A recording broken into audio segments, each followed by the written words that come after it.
Alright, this video is about solving rice table, or sometimes known as ice table, equilibrium problems. These are quantitative equilibrium problems involving concentrations of either aqueous reagents and products or gaseous reagents and products. So I'll work through a series of examples for you on how to solve these types of equilibrium problems. So here's an example of a question that we'll use to demonstrate what the framework is of solving rice table or ice table sort of model questions. A 3-liter flask is initially filled with 0.750 moles of NO2 gas. If the equilibrium concentration of NO gas is 0.050 moles per liter. Calculate the K equilibrium, that's the equilibrium constant, right? This is what this refers to here. So calculate the equilibrium constant for the following reaction, and then it gives the balanced chemical equation for the system in equilibrium. Okay, so basically the structure we want to input is rice. So the R stands for the reaction, okay? So we can kind of, I might need to make this smaller to fit this in. So this is the reaction here. Okay, and that's what the R is for.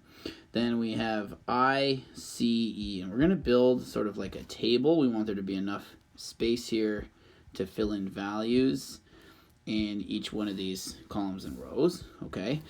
And what the values are that we're going to fill in is the I is the initial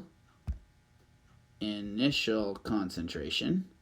The C is the change in concentration. And the E is the equilibrium concentration, okay? And this is a really useful framework to examine these, okay? And just, it's very, very important. These are all concentrations, okay? One place you can get a little bit jammed up on this is trying to put moles in the table, or getting confused and putting volumes in the table or something like that, but this is only concentration, okay? That's a really, really important point here. You should also realize that you can only take the concentration, like I mentioned previously, of things that are gases, or things that are aqueous would also be okay. If it were a solid, you cannot take the concentration of something that's a solid. You also can't take the concentration of something that's a liquid, okay? So that wouldn't work either. All right, so let's take a look at what we have. 3-liter flask. So we know our total volume is 3 liters. That's going to be important because it's going to help us determine the concentration, the initial concentration of NO2, given that there's 0.75 moles. So let's figure out what the initial concentration of NO2 is. So we could put like this is my kind of way to go. Initial concentration of NO2, 0.750 moles over 3 liters. Okay, it's going to occupy that 3 liters. 0.75 divided by 3 is 0.250 moles per liter. So where that goes, where that value goes, is it goes right in here. 0.250, because you can see that's the initial concentration of NO2. If it doesn't mention there being any other reagents or products in there initially, you just assume that those are zeros. Okay, so we assume there wasn't any in there. We just put some NO2 in the flask, and then it will proceed to get to equilibrium. And when it proceeds, the part that describes that is the change row, okay? So it says if the equilibrium concentration of NO is 0.05, so let's put that in, 0.05. Calculate the K equilibrium for the reaction. So what we know is, because we have the, and I'll just highlight this so you can see what I'm saying here. Since we have the initial concentration of it being 0, of this one, and the final concentration being 0.05, that's kind of the tell here. That shows us what's going to happen. It shows us that we're gaining in concentration of 0.05 molar, okay? And if that one's gaining in 0.05 molar, then we also know that N2O is gaining in 0.05 molar. And how we know that is because their stoichiometric coefficients are both the same. They're both 1. Okay, so they're produced at a 1-to-1 ratio. So therefore, if one goes up by that number of moles per liter, then the other one goes up by that number of moles per liter. So we know that the equilibrium concentration of N2O is also 0.05 moles per liter. All right, and then what we also know is because NO2 exists in a molar ratio of 3 to 1, and maybe I'll just take out a different color to highlight that. Since it exists in a molar ratio of 3 to 1 with N2O and with NO, we know there's basically going to be 3 times as much lost from NO2.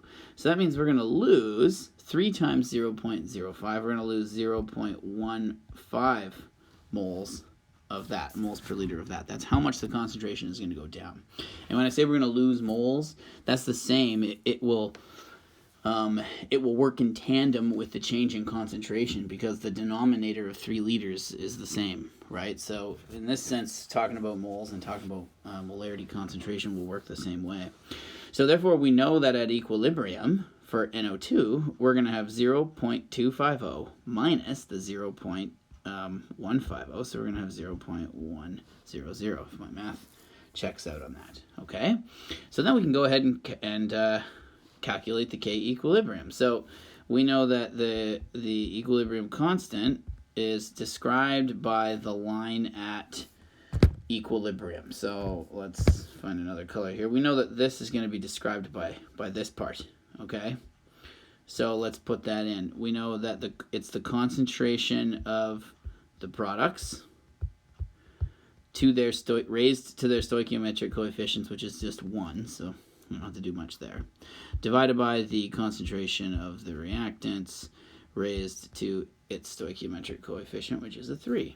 So we're going to plug in these values, 0.05 times 0.05, all divided by 0.1 to the exponent 3, okay? And then you can do the math on this. You can punch that into your calculator like I just did, and it gives you a value of 2.5.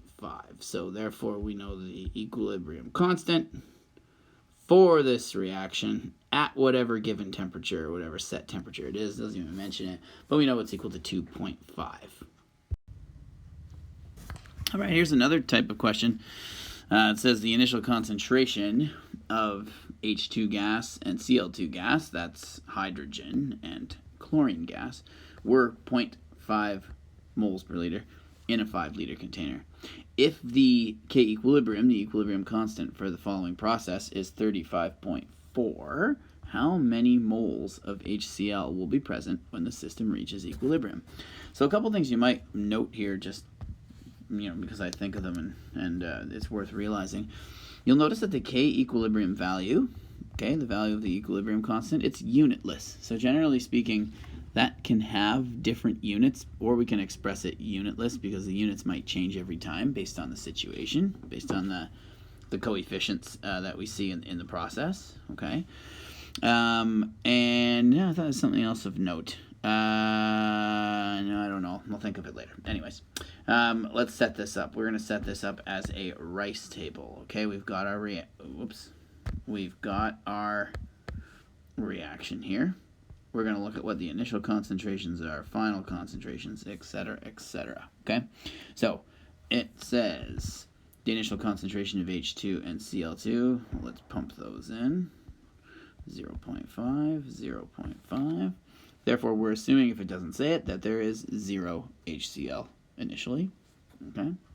And then what do we know? Well, we don't know the equilibrium concentrations exactly, but we know how it will change. We know that something, first of all, we know this is going to proceed to the right? Because there is no HCl, and to reach equilibrium, it's going to move to the right. We're going to lose some amount of hydrogen, and that's going to be the same amount that we lose of chlorine. Okay, so we'll call that amount X. Correspondingly, we are going to gain, according to the stoichiometric coefficient, we're going to gain moles at a 2-to-1 ratio of HCl. So we're going to gain 2x of HCl. So algebraically, at equilibrium, we know there will be 0.5 minus x, 0.5 minus x, and 2x, okay, in terms of concentrations for each of those respective species. Okay, so hopefully that makes sense to you on that one. What it's really asking here is how many moles of HCl will be present when the system reaches equilibrium. So they want to know this. So in other words, we need to solve for x. How can we solve for x? Well, we have the K equilibrium, and we know how to make the equilibrium expression. So if we make the equilibrium expression concentration of HCl taken to its stoichiometric coefficient 2 and divided by concentration of H2 times concentration of Cl2, both to the 1, we actually have a value for K equilibrium of 35.4, and then we can just substitute in those x values that we would see at equilibrium, and you'll see we have an equation and we have one variable. So as you hopefully realize, because you're so math savvy, that would allow us to solve it. Okay, and we do have an x squared term, which may strike fear into the hearts of some of you who are a little bit less math savvy. But the good thing is, for most of these chemistry problems, they'll be able to be solved as they're a perfect square. And what I mean is, like, we should be able to just take the root of this side to eliminate these squared terms, right? And then we can just take the root of that side, and we'll be laughing. So if you do that, you're going to end up with the root of 35.4 equal to 2x over 0.5 minus x. There's another important thing I should mention here before I forget. It's really critical that when you put that to, let's get a highlighter here. When you put this 2x in, it's really important that you put that in brackets and square the whole thing, right? A really common mistake I've seen on this in the past is for this part, students just write 2x squared like that. That's wrong, because 2x squared is not equal to 2x in brackets squared, which is equal to 4x squared, right? Okay, so you have to be really careful about that process and make sure you put the 2x in brackets. If you then solve this, take root 35, isolate x, you're going to end up with x equals 0.374 moles per liter, which means that your final concentration of HCl at equilibrium is going to equal 2 times 0.374, so it will equal 0.7495 moles per liter. And are we done? Are we done? Oh, not exactly, because it asked for how many moles is that. This is concentration. We got to put that in terms of moles. Whew, how do we do that? Well, we have to incorporate in the 5 liters, okay? So if we want moles of HCl, I'm going to do this in green down here below. Things keep getting expanding and expanding. But we're looking for moles of HCl. So that's going to be the 0.7495 moles per liter times, there's 5 liters of it, for a grand crescendo finale of 3.7 moles. I'm not answering with 2 significant figures just randomly. It's because in the question, the smallest figure we had was the volume given to 2 significant figures, so we answered to the least significant figures given.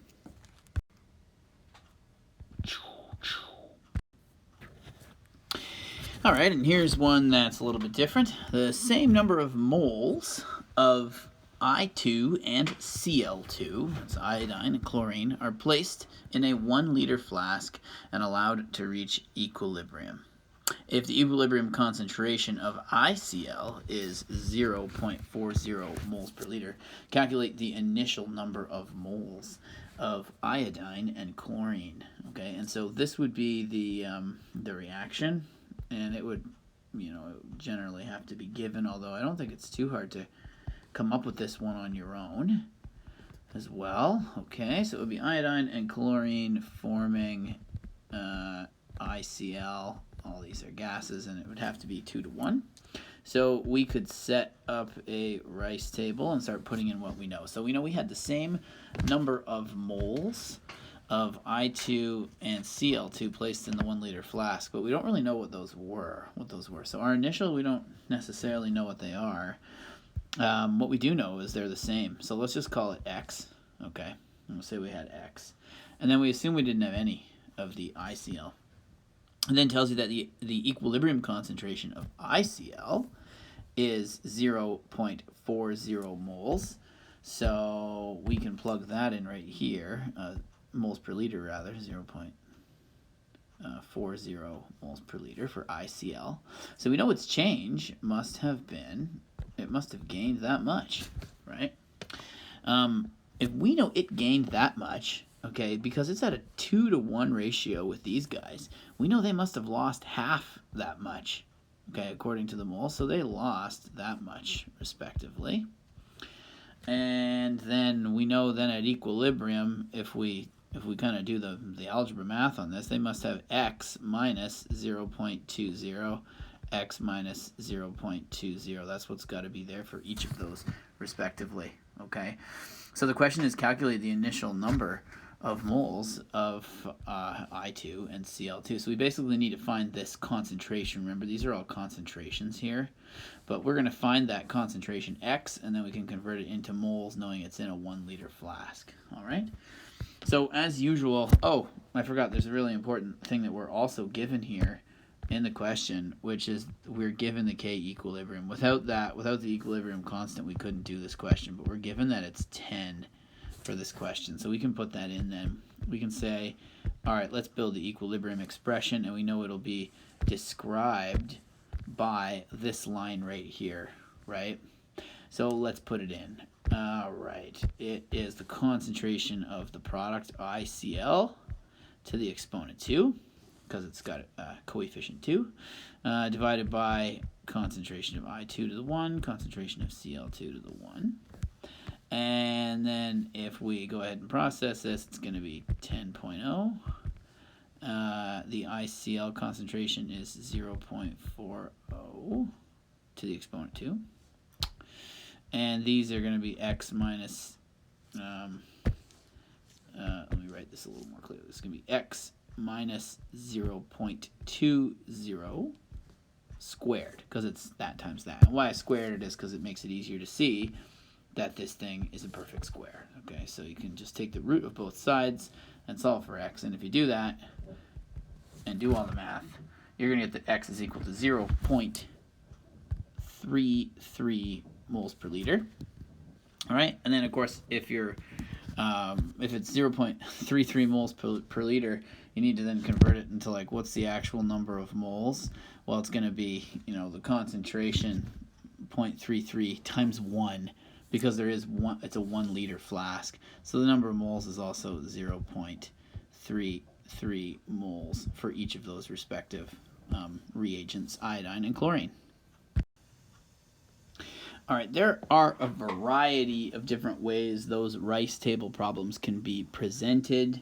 And I haven't presented all of the different ways, but you should look through practice questions, try a lot of practice so that you're exposed to the various exemplars of problems and ways that those questions can be asked. And one of them, it can even be at equilibrium initially. You can perturb or stress that equilibrium, and then it can reach a new equilibrium position. So I haven't taken you through that one, but to not drone on, you should just take a look and do some practice yourself. But one thing that is important is we should look at how we can use the value Q, which is sometimes referred to as the quotient, okay, or the equilibrium quotient, or sometimes it's referred to as the trial equilibrium constant, trial KEQ. What this is it's a test, okay? This is a oops, I've got to get the right pen here. This is a test, okay? And for any system at equilibrium, the formula for calculating Q is the same as the formula for calculating the equilibrium constant KEQ. It's the concentration of the products. You know, I'm oversimplifying here, but it's that whole concentration of products over concentration of reactants, you know, raised to their stoichiometric coefficient. It's the same as it is for KEQ. Okay, so you might be saying, well, what's the significance of it then? The only thing that's not the same is that for Q, it's not necessarily at equilibrium, okay? Not necessarily at equilibrium. And that is not necessarily how you spell necessarily, but don't, let's not sweat the small stuff, okay? It's not necessarily at equilibrium, meaning it might not be at equilibrium. If you calculate Q, okay, so if you calculate Q and it turns out to be equal to the equilibrium constant, then you're at equilibrium, okay? No problem. If you calculate Q and it turns out to be less than the equilibrium expression, the K equilibrium, then you know that the system will be progress to the right in order to establish equilibrium. So the system will progress to the right. In other words, the forward reaction will be favored, okay, for at least some amount of time till it achieves equilibrium. So the forward reaction will be favored. And if you're wondering, if you're trying to work out the math on that, you should realize that, if Q is too small, that means the numerator is not large enough. And so to make that numerator larger, it needs to produce a greater concentration of products, and then it'll get to K equilibrium. So on the flip side, if Q turns out to be greater than the equilibrium constant, well, I'm going to put an arrow this way. The system will then have to proceed to the left. So the system will proceed to the left. Okay, so the reverse reaction will be favored temporarily until equilibrium is achieved. Okay, so Q, or the reaction quotient, is a bit of a test to see which way a reaction is going to proceed in order to get to equilibrium. And you have to use that in some of these Rice table problems, and I'll show you one more. And here it is. So this question is saying if we have 0.6 moles of sulfur dioxide, 0.65 moles, 0.65 moles of NO2, 0.8 moles of NO gas, and we place them into a flask, what is the concentration of SO2 at equilibrium? And we would be presented with both the balanced chemical equation for the process. So I'll detail that here. SO3 gas, NO gas, and the other thing we'd be given is that the equilibrium constant for this process is 0.750. And again, notice that there's not really units on it. We're not going to deal with the units of this thing. Okay?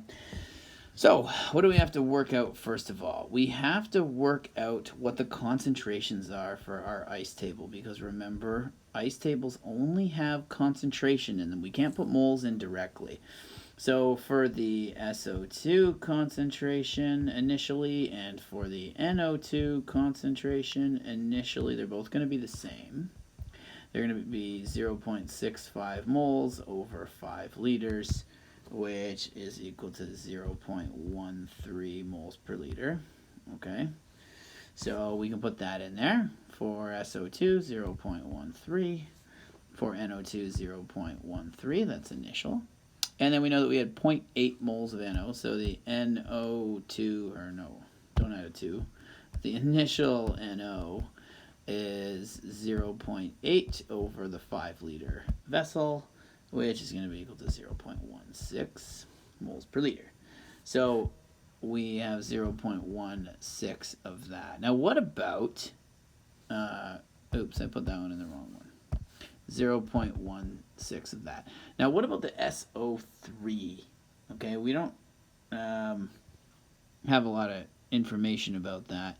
I think it's, honestly, I think I just forgot to write it in the question. We would generally assume if it doesn't say anything about it that it's a 0, but I think that's not the case. We also, I just forgot to write it. We have 0.8 moles of SO3 also. So it's the same here. Let's get that in there. We need that. Put it there. 0.16 moles. Okay? Now, the big deal is, and the challenge here is, we don't even know if we're going to be like, if it's going to be shifting this way And so we're going to be subtracting some values here and adding values here. We don't know if it's going to work that way, or if it's going to go the other way, it's going to shift this way. So we're going to be adding some stuff here and subtracting it here to get to our equilibrium. We just don't know, okay? So let's do a little test, and the test is going to be the Q test, okay? So you sub in all the values into the equilibrium expression for Q, and then that will help you determine if the thing is going to proceed to the left or to the right to get to equilibrium. So I'll pump them all in. 0.16 squared over 0.13 squared. That's because we have 0.16 times 0.16 on top, 0.13 times 0.13 on the bottom. Do that math, you get 1.51 as a value of Q. So you can see that Q is actually greater than the KEQ, because KEQ is 0.75. This means it's going to go left. So it will, just for simplicity's sake, I'm just going to write it's going to go left. All right. So we know that over here on the change line, we're going to see this thing proceed to the left, which means we're going to lose some value here, and we're going to gain some value here. And the amount we lose, the amount we gain is going to be the same, because all the coefficients are 1s for this thing. So you got to watch the coefficients. That's going to affect it. That means that at equilibrium, we're going to have 0.13 plus x for those two reactants, and we're going to have 0.16 minus x for those two products, okay? So the question is, what is the SO2 concentration at equilibrium? So now we take those equilibrium values and we sub them into the KEQ expression using the proper KEQ value of 0.75. So we're going to have 0.16 minus x squared on top. Then we're going to have 0.13 minus, plus x, a whole thing squared, on the bottom. It's a perfect square. Ba-da-da. So we're going to figure out that x is equal to 0.0254. You can carry some extra figures here in your calculator and realize that that is a molarity, okay? The question actually asks, what's the SO2 concentration? So that's this concentration right here. So we need to then solve that in. So the SO2 concentration at equilibrium is equal to 0.13 plus this 0.025. So that gives you roughly 0.16 molar as your final concentration of SO2 at equilibrium. Hope this is helpful, hope it makes sense, and hope you find these rice table problems easy to grapple with and something you can sort out.